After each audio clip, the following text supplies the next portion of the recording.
Hello and welcome to Angry Army Weekly, and yes, I'm not wearing my suit, but I'm also sick. But I'm still making this episode, so I don't know, shower me with praise or something? Go me.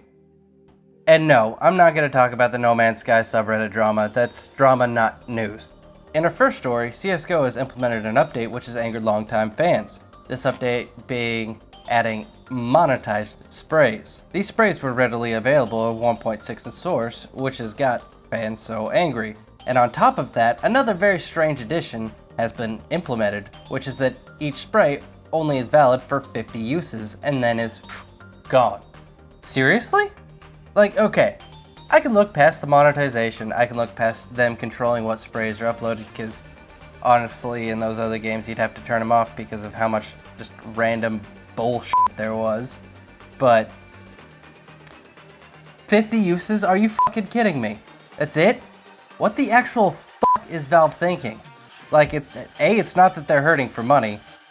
I mean, this is something I'd expect to see in a free-to-play title, and not 50 fucking uses either. Do you really gotta squeeze money out of every possible orifice, Valve? I mean, I guess it is easier than actually making games. Speaking of how hard games are to make, apparently making PC versions is even harder.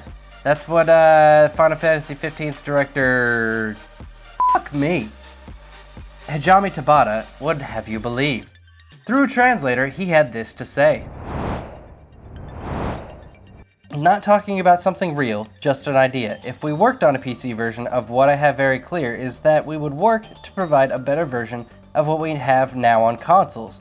We could say that something like this would take us more than a year. We should work to adapt the engine, which is very laborious, and from there to develop its course. Okay, that I can appreciate. At least he understands that if you're gonna bring something to PC, you better do it right. Cough.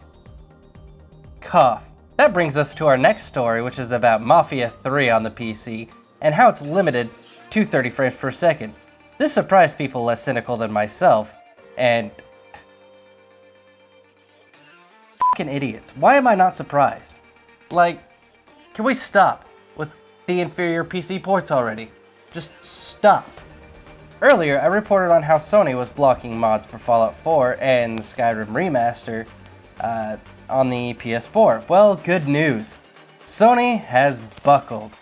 Now wait, before you rejoice, no external assets and no script extender, which is essentially vital for some of the biggest and best mods there are for those games.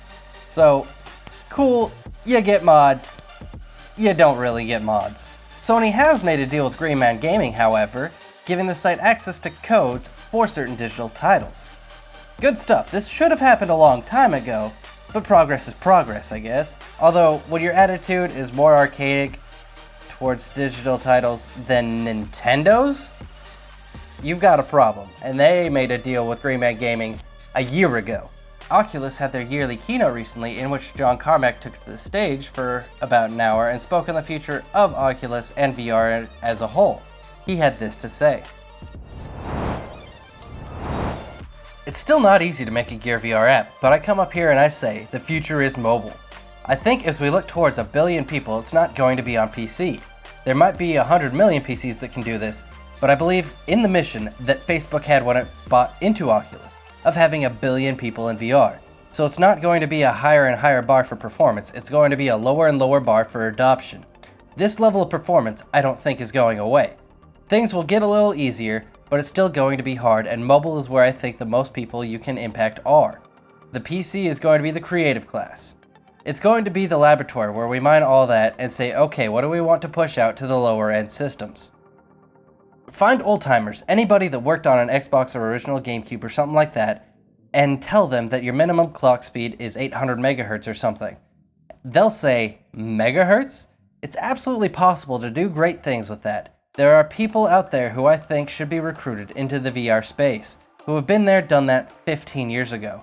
I hope to inspire some people to buckle down, learn the right techniques, learn what you need to do differently to actually make great mobile VR experiences happen, so we can get richer sets of content on this. We are coasting on novelty, and the initial wonder of being something people have never seen before. But we need to start judging ourselves not on a curve, but in an absolute sense. Can you do something in VR that has the same value or more value than what these other non-VR things have done? Whew, that was a bit of a mouthful. He had a lot more to say, but I'm not looking to quote the entire hour he had on stage. All in all, some very powerful, thought-provoking stuff for VR devs. Speaking of Oculus, the beautiful Oculus Touch controllers have announced their release date and price. The non-obnoxious motion controllers, yes, that's a dig at the Vive controllers, I hate those fucking things, will be available December 6th for $200. In the vein of new peripherals, Logitech announced and launched their new webcam, the C922, showing more of a focus on streamers. Not that I normally report on this, but I just kinda wanted to brag that I was at the event and I got a free one. Yay me! It's fantastic, by the way. Another unveiling I got to witness was the new game from Amazon Game Studios, showing off their new game, Breakaway. I have to admit, when they first started to show it, I was like, oh god, another MOBA/hero shooter bullshit game. But then they showed gameplay. Wow. Holy shit, does it look fun. Oh wait, I played it. It is fun. It's fantastic. And I have to give the studio heavy credit, because they're going for an esports push, but they're not pulling the stupid Blizzard shit of esports, but casual, but esports, but casual. They picked a demographic and they're laser focused on it. Congratulations on you guys. Speaking of games that know what the hell they are and stick to it, Bulletstorm is probably getting a remaster. Bulletstorm Full Clip Edition has been rated by the Brazil Advisory Rating Board. This news isn't about the rating, but the Bulletstorm Full Clip Edition, hinting that we're getting a remaster. The rating states that it's for PC, PS4, and Xbox One, and this is fantastic news. Seriously, the original game is highly underrated. If you haven't played it, you need to go play it. Now, if it's on PC, there's a problem with the PC version, and it's stuck with Games for Windows Live, which is another reason why I'm highly looking forward to a remaster to get rid of that shit.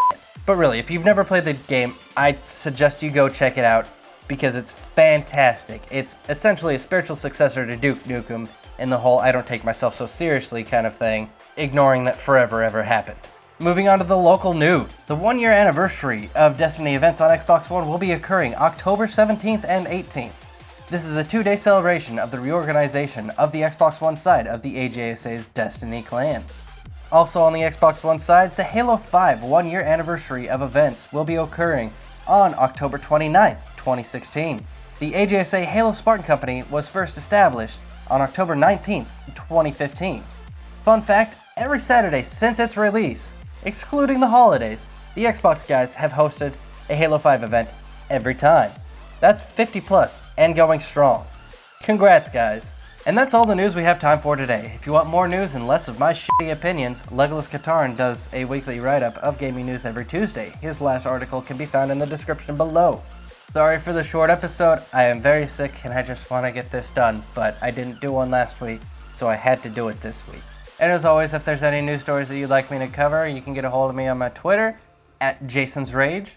And until next time, you all stay sexy out there.